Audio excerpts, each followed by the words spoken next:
అదిరన్ సంచ మహేశ్వరంకి అతి సమీపంలో HMDA approved villa ప్లాట్లు ఈఎంఐ మరియు బ్యాంక్ లోన్ సౌకర్యం అందుబాటులో. వికారాబాద్ జిల్లా కేతిరెడ్డిపల్లికి సంబంధించినటువంటి అడ్వకేట్ స్వప్నాని ఆమె సొంత బ్రదరే కిరాయి హంతకులతో హత్య చేయించారు. ఎందుకు అంటే వాళ్ళిద్దరి మధ్య ఉన్నటువంటి ఆస్తి తగాదాలు. మాయమైపోతున్నాడమ్మా మనిషి అన్నవాడు అని చెప్పి అందశ్రీ గారు రాసినటువంటి ఏదైతే గేయం ఉందో దాన్ని మరోసారి మనం గుర్తు చేసుకోవాల్సినటువంటి అవసరం కనిపిస్తుంది. మనిషి అన్నవాడే కాదు, మానవ బంధాలు, సంబంధాలు, మానవత్వం కూడా మంట కలిసిపోతుంది, మాయమైపోతున్నాయి. ఎంత దారుణంగా సొంత చెల్లిని సుపారీ గ్యాంగ్ తో హత్య చేయించారో, అది కూడా అత్యంత కిరాతకంగా. ఒకసారి వాళ్ళ ఫ్రెండ్ లోకేశ్వరి గారు అడ్వకేట్, తను కూడా ఆమె లైవ్ కాల్ అందుబాటులో ఉన్నారు. అసలు ఏం జరిగింది, ఎందుకు ఇంత దారుణానికి సొంత అన్ననే ఒడిగట్టాడు, ఆమె మాటల్లోనే విందాం. నమస్తే అండి లోకేశ్వరి గారు. నమస్తే మ్యామ్. ఏం జరిగిందండి? మీరు తన కొలీగ్ కదా, మీరిద్దరు కూడా అడ్వకేట్స్, ఇద్దరు ఫ్రెండ్స్. అసలు ఏం జరిగింది? ఎందుకు స్వప్న గారి మీద అంత కక్ష సాధించాడు వాళ్ళ బ్రదర్, సొంత బ్రదర్? స్వప్న నా క్లోజ్ ఫ్రెండ్ మ్యామ్. మేమిద్దరం కొలీగ్స్, చెవెల కోర్ట్ లో ప్రాక్టీస్ చేస్తున్నాం. నేను 1 year నుంచి నాకు పరిచయం, చాలా క్లోజ్. ఫ్యామిలీ మ్యాటర్స్ కూడా షేర్ చేసుకుంటది. ఓకే. తన పేరు మీద ఉన్న ల్యాండ్ వాళ్ళ అన్నకు కావాలని చెప్పి ఈ దారుణానికి పాల్పడ్డాడు మేడం. Okay okay. అంటే తన పేరు మీద ఉన్న ల్యాండ్ అంటే అది ఫాదర్ పెట్టినదా అండి, లేకపోతే ఇతను పెట్టాడా? లేదు, ఫాదరే మేడం, ఫాదర్. మరి వాళ్ళ ఫాదర్ ఉన్నారా అండి? వాళ్ళ ఫాదర్ చనిపోయారు మేడం. వాళ్ళ ఫాదర్ చనిపోయినందుకు ఇప్పుడు ఈమె మీద ప్రెషర్ చేస్తున్నాడా అతను? ఈమె మీద ప్రెషర్ చేస్తున్నారు. వాళ్ళ మదర్స్ ని కూడా ఇతను చూసుకోవడం మేడం, ఫైనాన్షియల్ గానీ వాళ్ళకి హెల్త్ బాగాలేకపోయినా ఒక్కసారి కూడా వచ్చి చూసుకోవడం లాంటివి ఎలాంటివి ఏం చేయలేదు. ఏమున్నా తినే చూసుకునేది, ఫైనాన్షియల్ గా తినే పెట్టేది. వాళ్ళు ఎలాంటి సిచ్యువేషన్ ఉన్నా గానీ ఈవెన్ ఒక్కసారి కూడా వచ్చి వాళ్ళని చూడడం గానీ మాట్లాడడం గానీ చేయలేదు. ఎవరు? ఇలా బ్రదర్. బ్రదర్ ఎక్కడ ఉంటాడండి బ్రదర్? ఎక్కడ ఉంటాడు? వీళ్ళతో పాటు కలిసే ఉంటాడా, అతను వేరే ఉంటాడా? లేదు, తను సపరేట్ గా ఉంటాడు మేడం. తను మొయినాబాద్ లో ఉంటాడు. మ్యారీడ్ అండి అతను? Married madam. తను అంటే అసలు ఈ ఘటనకు ముందు నుంచి ఏం జరిగింది అనేది కొంచెం ఎక్స్ప్లెయిన్ చేయరా? ఆమె ఆల్రెడీ అప్పటికే కేసు పెట్టారు పోలీస్ స్టేషన్ లో కూడా. తనకి భయం అంటే థ్రెట్ ఉంది, భయపడుతున్నాను, ఎవరో చంపే అవకాశం ఉందని చెప్పేసి ముందే పెట్టాను అన్నారు. అసలు మొదటి నుంచి ఏం జరిగింది అనేది కొంచెం ఎక్స్ప్లెయిన్ చేయండి. యాక్చువల్లీ November 4th కి తను ఫస్ట్ యాక్సిడెంట్ అయింది మ్యామ్. మాకు ఎప్పటి నుంచో తెలుసు తన నుంచి తినకి థ్రెట్ ఉందని చెప్పేసి.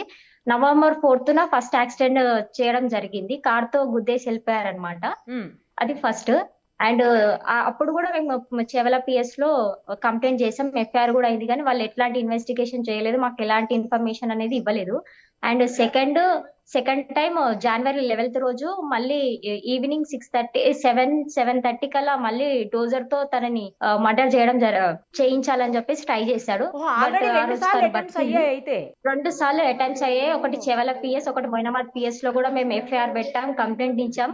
పర్సనల్ గా DCP సార్ కూడా ఇచ్చాం, కానీ వాళ్ళు ఎలాంటి యాక్షన్ మాత్రం తీసుకోలేదు మేడం. 2 ఘటనల తర్వాత ఏమైంది? ఈమె అడగలేదా ఎప్పుడు కూడాను, నువ్వే చేయిస్తున్నావు నాకు తెలుసు, ఎందుకు చేయిస్తున్నావు అట్లా బ్రదర్ తో మాట్లాడలేదా? చాలా సార్లు అడగడం జరిగింది మేడం.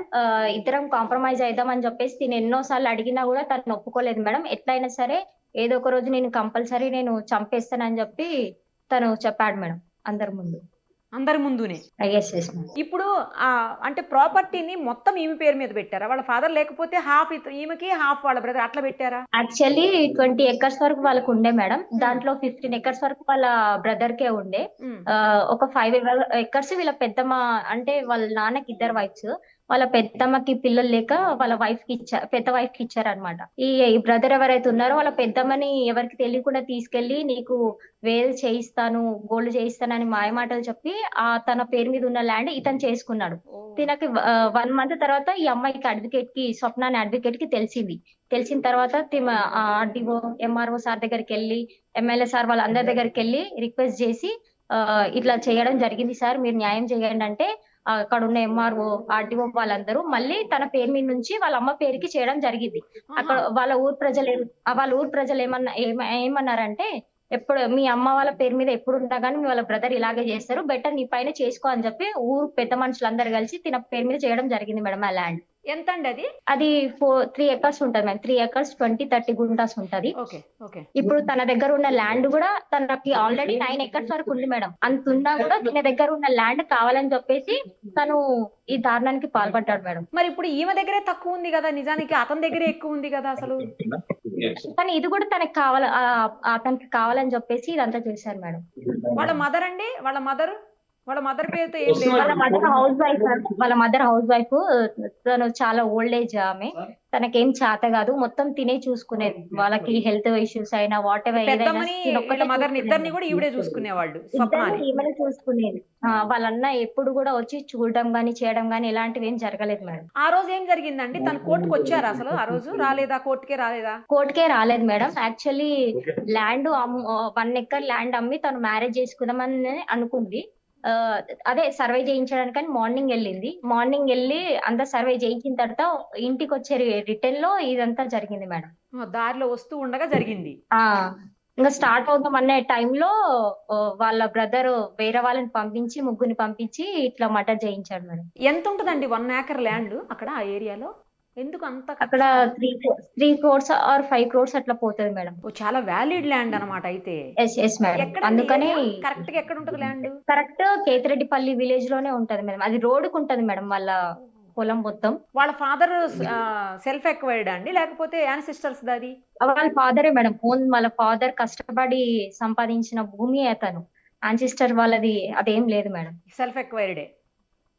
సెల్ఫ్ ఎక్వైర్డ్ అయినా కూడా అతనికి ఎక్కువ పెట్టారు, ఈమెకు తక్కువ పెట్టారు. అది సరిపోలా. అది సరిపోలేదు. తిన దగ్గర ఉంది కూడా నాకు కావాలి, నీకేంటి అమ్మాయివి, నీకెందుకు అని చెప్పి చులకన చేయడం కూడా చాలా సార్లు జరిగింది మేడం. తనని కొట్టాడు కూడా చాలా సార్లు. చాలా కంప్లైంట్స్ జరిగాయి. చాలా పిఎస్ఎల్కి వెళ్ళింది కానీ ఎవరు ఎలాంటి న్యాయం మాత్రం చేయలేదు మేడం తనకి. ఈవెన్ తనతో పాటు నేను కూడా చేవెల పిఎస్కి వెళ్ళాను, మొయినాబాద్ పిఎస్కి వెళ్ళాము. మా కోర్టు నుంచి మా బార్ అసోసియేషన్ చేవెల అందరం అడ్వకేట్స్ అందరం కలిసి వెళ్ళాము, అడగడం జరిగింది. కానీ పోలీస్ వాళ్ళు మాత్రం ఎలాంటి ఇన్ఫర్మేషన్ అనేది మాకు ఇవ్వలేదు మేడం. పోలీస్ వాళ్ళు కూడా తనకి చాలా ఫేవర్ గా ఉన్నారు మేడం. తనకి థ్రెట్ ఉంది, నాకు పోలీస్ ప్రొటెక్షన్ ఇవ్వండి అని చెప్పి మేము వెళ్ళి ఈవినింగ్ 7:30, 8, 9 వరకు పిఎస్ లో ఉండడం కూడా జరిగింది. కానీ డీసీపీ సార్ గానీ ఎస్ఐ సార్ గానీ ఎవరు ఎలాంటి యాక్షన్ అయితే తీసుకోలేదు మేడం. ఒకవేళ వాళ్ళు ఆ రోజు యాక్షన్ తీసుకుని ఉంటే ఈ రోజు స్వప్న ప్రాణాలతో ఉండేది మేడం. ఈవెన్ ల్యాండ్ పోయినా గానీ పెద్ద మనుషుల సమక్షంలో కూర్చొని మాట్లాడినా ల్యాండ్ పోయినా తన ప్రాణాలతో మిగిలి ఉండేది. ఫస్ట్ వాళ్ళు ఆమె ఎప్పుడైతే 2 సార్లు అటెంప్ట్స్ అయినాయి మీద అప్పుడే కంప్లైంట్ చేసింది కదా, ఆ టైంలో యాక్చువల్లీ ఇన్వెస్టిగేషన్ అనేది చెయ్యలేదు మేడం. కాల్ చేసి అడగడం గానీ, కాల్ చేసి రమ్మడం గానీ ఏం జరగలేదు. అసలు పిఎస్ కి కూడా వాళ్ళని పిలిపించలేదు మేడం ఈ పోలీస్ వాళ్ళు. కాల్లోనే చుట్టాలకు ఫోన్ చేసి మాట్లాడినట్టు మాట్లాడారు కానీ తనని పిలిచి ఇన్వెస్టిగేషన్ అనేది ఆన్ రికార్డ్ కెమెరా అనేది ఏం చెయ్యలేదు మేడం. అసలు పోలీస్ వాళ్ళు మొత్తం ఎవరైతే హంతకుడు ఉన్నాడో తనకి చాలా ఫేవర్ గా ఉన్నారు మేడం. అతను ఏం చేస్తాడండి? అతను రియల్ ఎస్టేట్ చేస్తారంట మేడం. వీళ్ళిద్దరు ఓన్ బ్రదర్సే కదా, ఓన్ సిస్టర్ బ్రదరే కదా, అంటే ఓన్ బ్రదరే కదా ఇతను? లేకపోతే ఇద్దరు వాళ్ళ నాన్నగారికి 2 వైఫ్లు అన్నారు కదా, అందుకని డౌట్ వచ్చింది నాకు. అవును లేదు own sister madam. Own sister. ఒక తల్లికి పుట్టిన వాళ్ళ వీళ్ళు. ఒక తల్లికి పుట్టిన వాళ్ళు. ఎందుకు ఇంత దారుణంగా, ఇంత కక్షణమో డబ్బు కోసం, ఆస్తి కోసం ఇంత ఘోరంగా ప్రవర్తిస్తారా అండి లోకేశ్వరి గారు? నాకు అసలు అర్థం కావట్లేదు. నిజమే మీరన్నట్లు పెద్ద మనుషుల్లో కూర్చొని ఏమన్నా చూస్తుంటే, అంటే మాట్లాడుకుంటే ఆస్తి పోయేదేమో. కనీసం స్వప్న అట్లా చాలా సార్లు ట్రై చేసింది మేడం ఈ అమ్మాయి. చాలా అంటే చాలా సార్లు ట్రై చేసింది. ఎమ్మెల్యే దగ్గరికి వెళ్ళింది, చాలా మంది దగ్గరికి వెళ్ళి మన ఇద్దరం కాంప్రమైజ్ అయి ఉందాము, మంచిగా ఉందామని చెప్పి తిను చాలా రిక్వెస్ట్ చేసింది. కానీ లేదు, నీ దగ్గర ఏం ఉండదు, నువ్వు చనిపోవాలని చెప్పి తను మెంటల్ గా ఫిక్స్ అయిపోయాడు మేడం. నీ దగ్గర ₹1 కూడా ఉండదు, నీకేం తగ్గొద్దు, నువ్వు ఆడపిల్లవు, నువ్వు వెళ్ళి ఎక్కడైనా చచ్చిపో అన్నట్టు మాట్లాడేవాడు మేడం. చాలా చులకనగా చేసి మాట్లాడేవాడు వాడు. చాలా దారుణం అండి. పోలీసులు గనక కరెక్ట్ గా యాక్షన్ తీసుకొని ఉంటే ఇవాళ ఆవిడ ప్రాణాలతో ఉండేది. కనీసం అట్లీస్ట్ ఇప్పటికైనా సరే పోలీసులు సరైన రీతిలో స్పందించి ఖచ్చితంగా ఏం జరగాలో అది జరిగితే కోర్టులో న్యాయం అనేది ఈమెకైతే 100% దొరుకుతుందని చెప్పి ఆశిస్తామండి. మీరందరూ బాయ్కాట్ చేసి అంటే కోర్టుని బాయ్కాట్ చేసినట్టున్నారు. మీరంతా బాయ్కాట్ చేసి బయట ధర్నా చేస్తున్నట్టున్నారు. మేము ఒక 8 days 9 days వరకు బాయ్కాట్ చేస్తున్నాము తనకు న్యాయం జరగాలని చెప్పి. ఎందుకంటే పోలీస్ వాళ్ళు కూడా వాళ్ళకి ఫేవర్ గా ఉన్నారు కదా మేడం. అదేలేండి. సో అందుకని బాయ్కాట్ చేయాలని చెప్పి మేము నిర్ణయించుకున్నాము. ఈ రోజు నుంచి బాయ్కాట్ చేయడం జరుగుతుంది మేడం. రవీంద్ర గారు, మీకు కూడా కొలీగ్ ఏమో కదా స్వప్న, ఏం జరిగిందండి? స్వప్న గారు ఇంతకు ముందు కూడా గతంలో 2-3 సార్లు ఇష్యూ అయినప్పుడు వెళ్ళి ఆమె అటెంప్ట్ మర్డర్ కేసు పెట్టారని చెప్పి దాని మీద ఏ మాత్రం యాక్షన్ లేదు అని, అందుకే ఈ రోజు స్వప్న బ్రతికలేరు అని చెప్పేసి ఆవేదన పడుతున్నారు లోకేశ్వరి గారు. అయితే ఇది వరకు ఈ 3 నెలల క్రమంలోనే 2 సార్లు యాక్సిడెంట్ జరిగింది మేడం. అయితే అక్కడ ఎఫ్ఐఆర్ కంప్లైంట్ చేస్తే వాళ్ళు ఎట్లాంటి ఇన్వెస్టిగేషన్ చేయలేదు. అయితే మా ఫ్రెండ్ వాళ్ళు ఎవరైతే ఉన్నారో బార్ అసోసియేషన్ ప్రెసిడెంట్ జగన్ గారితో డీసీపీ కాల్ చేయించి డీసీపీ త్రూగా కూడా మళ్ళీ ఆయనకు కూడా రిటర్న్ గా ఇస్తే డీసీపీ గారు కూడా ఎట్లాంటి యాక్షన్స్ లేదు మేడం అక్కడ. ఈ క్రమంలో ఏమైందంటే ఈ థర్డ్ అటెంప్ట్ లో వాళ్ళు సక్సెస్ అయ్యారు మేడం. మా ఫ్రెండ్ ని మేము కోల్పోవాల్సి వచ్చింది. చాలా దారుణం అండి. ఒకవేళ ఇదివరకే ఎస్ రెండు కంప్లైంట్లు తీసుకున్నప్పుడే వాటి మీద ఒకవేళ వాళ్ళు ప్రాపర్ ఎంక్వైరీ చేసినట్టుంటే ఈ రోజు మేము మా ఫ్రెండ్ ను మాతో పాటు ఉండేవాళ్ళం. చాలా ఘోరం అండి. సొంత అన్న ఆస్తి కోసం అయినా అతనికి కూడా ఇచ్చారంట కదా, ఆస్తి బాగానే ఇచ్చారంట కదా. ఇచ్చిన తర్వాత కూడా ఎందుకు ఈమె ఆస్తి కోసం అంతగానో అతను? యాక్చువల్లీ మేడం 15 ఎకరాల ప్రాపర్టీ ఏముంటే ఆయనకి ఇదివరకే 10 ఎకరాల వరకు ఇచ్చినారు.